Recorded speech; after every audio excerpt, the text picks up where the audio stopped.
আজকে আমি মুরগা মাংস বোনা করব। সব জাত মশলা একসাথে করে নিলাম। মশলাগুলো একসাথে করে সুন্দরভাবে একসাথে রেখে দিলাম। পাতিলের মধ্যে তেল দিয়ে দিলাম।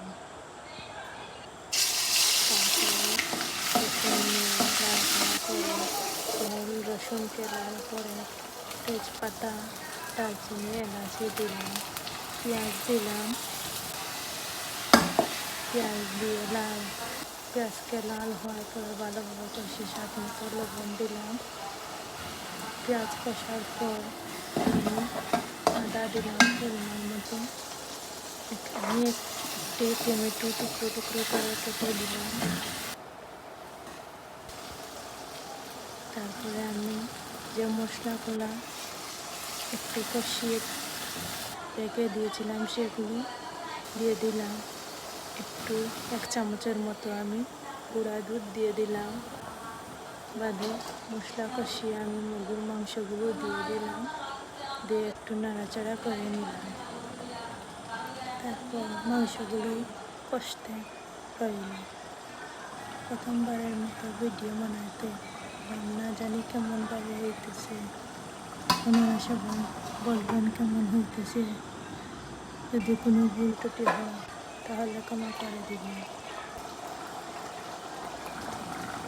আমার রাঁধতে খুবই ভালো লাগে, রান্না করতে খুবই ভালো লাগে।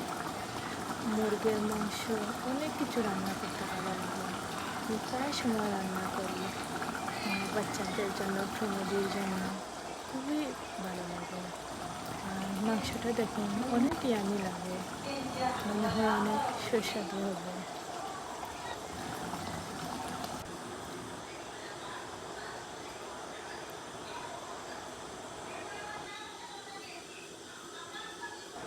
মাংসটা দেখতে অনেক সুন্দর।